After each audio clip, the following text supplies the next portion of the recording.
Kita masuk di segmen Kompas Bisnis bersama saya Nada Aprilia. Saudara, sampai dengan 31 Januari 2026, anggaran pendapatan belanja negara alias APBN defisit 54,6 triliun rupiah. Ini adalah rekor defisit terdalam 5 tahun terakhir, bahkan melampaui pada era pandemi COVID-19.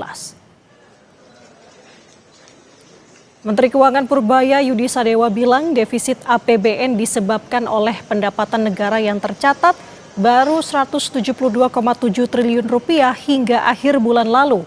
Sementara pada saat yang sama, belanja negara mencapai 227,3 triliun rupiah.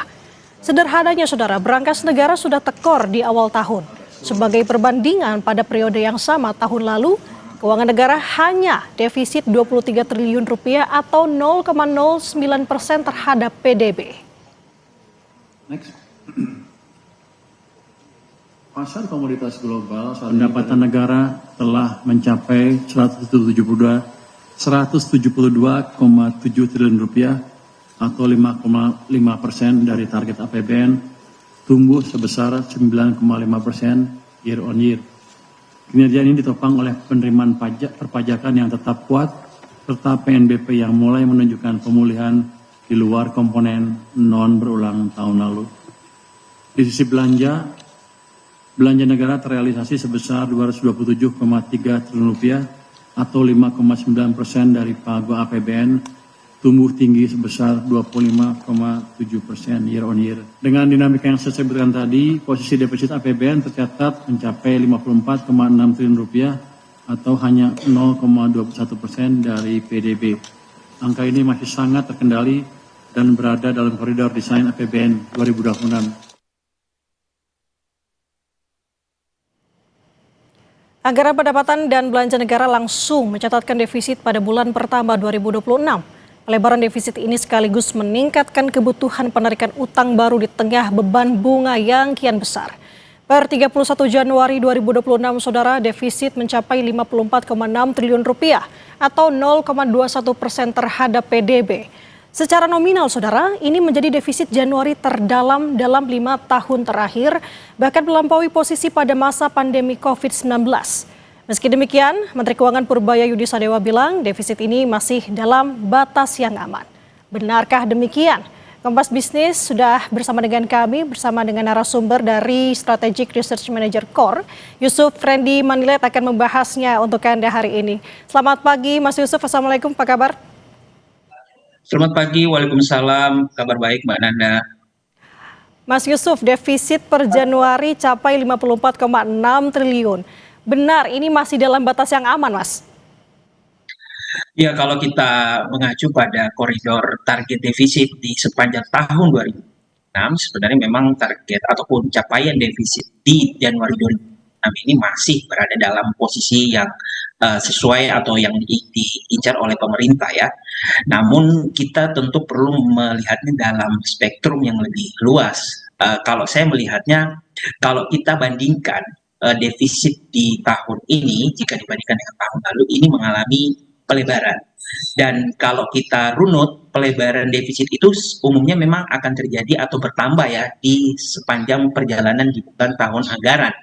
Sebagai contoh misalnya di tahun lalu, meskipun di awal tahun defisit anggaran itu relatif kecil, tetapi di akhir tahun 2025 defisit itu kemudian mengalami pelebaran hingga 2,93% terhadap rasionya terhadap PDB. Dan ini yang kemudian menurut kami perlu diantisipasi atau perlu didalami oleh pemerintah mengenai potensi pelebaran defisit yang kemungkinan akan terjadi juga di tahun ini. Mengingat pola yang sama juga kita lihat di awal tahun 2026.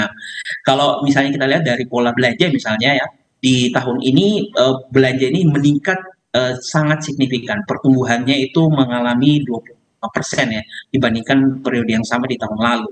Dan kalau kita lihat dari sisi pendapatan itu peningkatannya sekitar 20%-an juga gitu ya. Nah, ketika misalnya pendapatannya ini tidak bisa mengkompensasi kebutuhan belanja yang di bulan-bulan berikutnya, kami kira juga akan mengalami peningkatan. Ini yang perlu diantisipasi atau perlu diwaspadai gitu ya. Karena belajar dari pengalaman tahun lalu sebenarnya defisit di awal tahun itu juga terjadi, tetapi di akhir tahun itu kemudian mengalami pelebaran. Dan ketika itu mengalami pelebaran, ini yang akhirnya mendorong pemerintah untuk melakukan beberapa kebijakan efisiensi yang pada akhirnya itu mendorong perlambatan pertumbuhan belanja pemerintah di ekonomi seperti itu, Nanda. Oke, kalau tadi yang Mas Yusuf katakan adanya pelebaran ini berarti apa saja resiko yang harus diwaspadai? Sebab ada kekhawatiran nih Mas akan jadi tekanan sepanjang tahun nantinya. Ya, yang pasti jika pemerintah tidak mampu mengkompensasi kenaikan belanja dan juga penerimaannya itu jeblok di bulan-bulan berikutnya, defisit yang mengalami kenaikan itu akan memberikan konsekuensi terhadap rencana penarikan utang pemerintah. Karena bagaimanapun juga kita harus akui bahwa pendapatan negara kita itu belum mampu ya mengakomodir seluruh kebutuhan biaya. Dan kalau kita ingat juga di tahun lalu, rasio pajak kita itu justru mengalami penurunan. Rasio pajak terhadap PDB itu mengalami penurunan yang tadinya di sekitar 10 persenan, sekarang di 2025 tahun lalu itu mengalami penurunan di sekitar angka 9 persenan. Gitu. Artinya ini menunjukkan bahwa memang kemampuan penarikan pajak kita relatif masih kecil, dan ketika itu terjadi maka pemerintah harus mau tidak mau ya mencari sumber alternatif pendanaan, termasuk di dalamnya dari cara melakukan penarikan utang yang baru. Nah sayangnya lingkungan global saat ini memang cukup menantang untuk menarik utang baru ya, karena kalau kita ingat misalnya di beberapa hari yang kebelakang, situasi global ini masih tidak menentu karena adanya keputusan dari Presiden Trump yang meskipun dibatalkan oleh MA, tetapi ini masih sifatnya masih dinamis. Kemudian masalah geopolitik di Timur Tengah juga kami kira juga akan ikut menambah rentetan tantangan pemerintah dalam upaya menarik utang baru. Karena sederhananya ketika kondisi ekonominya itu tidak stabil, maka investor itu inginnya meminta dana ataupun imbal hasil yang lebih besar gitu ya untuk utang yang akan mereka berikan gitu. Dan ketika itu mereka lakukan, ini kan tentu akan ikut menekan APBN dalam jangka menengah. Jadi karena imbal hasilnya besar, bunga utangnya pun kemungkinan juga akan ikut bertambah di kemudian hari.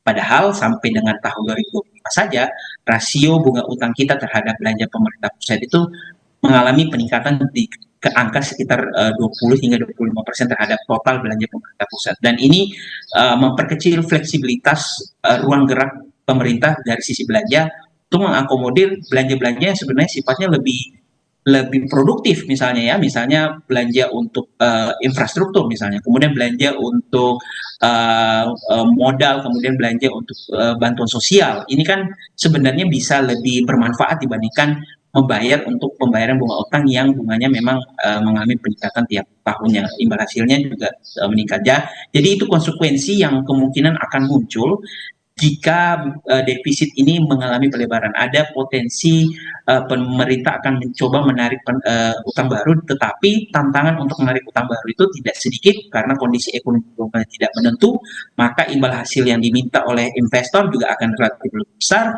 sehingga bunga utang yang akan ditanggung oleh APBN dalam jangka pendek, menengah hingga panjang juga berpotensi akan bertambah.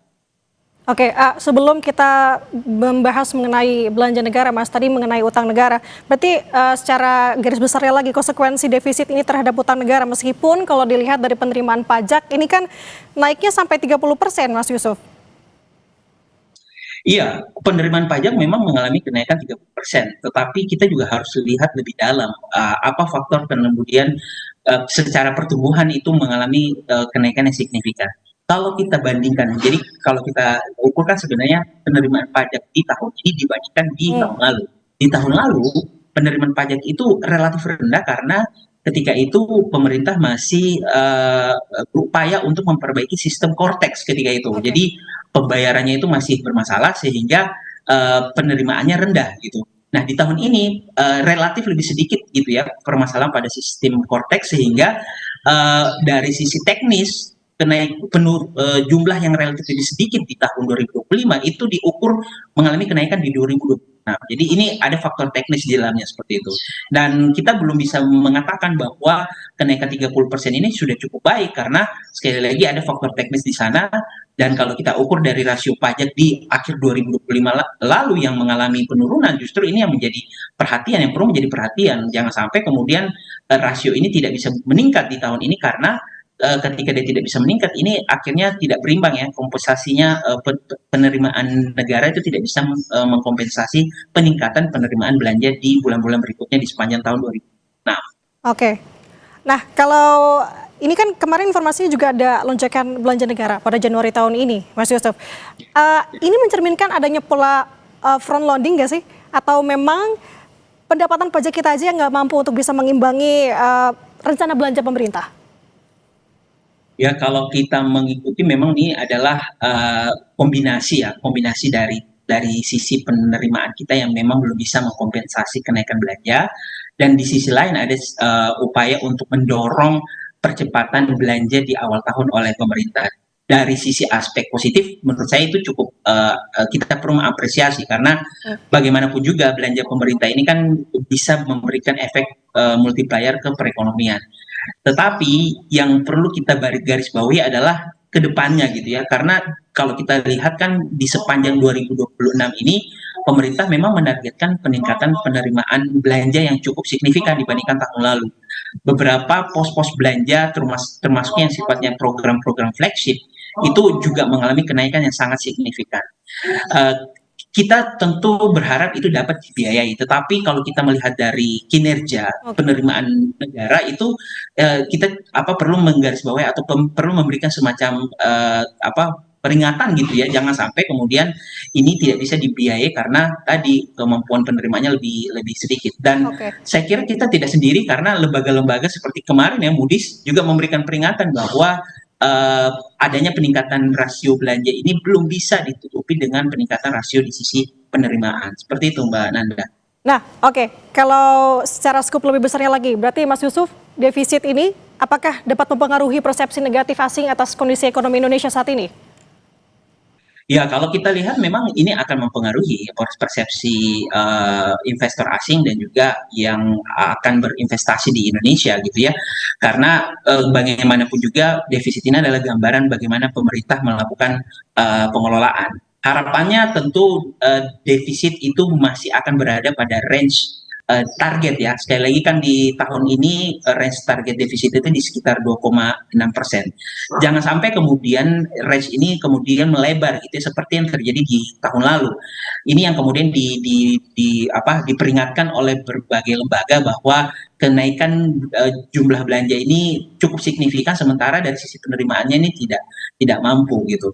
Di saat yang bersamaan tentu lembaga-lembaga ataupun investor asing menunggu ya terobosan dari sisi terutama dari sisi penerimaannya. Kalau dari sisi belanja menurut kami sudah cukup banyak terobosan yang dilakukan termasuk dari program-program flagship. Tapi dari sisi penerimaannya ini yang belum ada gitu, belum terlihat apa yang akan dilakukan oleh otoritas Kementerian Keuangan untuk meningkatkan rasio penerimaan pajak kita, Mbak Nanda. Ini menarik sekali pembahasan dari analisis sudut pandang dari Mas Yusuf. Kita akan melihat sebenarnya, kita tunggu babak berikutnya seperti apa untuk KPBN 2026 ke depan. Terima kasih atas waktunya bersama kami di Kompas Bisnis, Strategis Research Manager Core, Yusuf Randy Manilet. Selamat beraktivitas Mas, sehat selalu. Selamat pagi.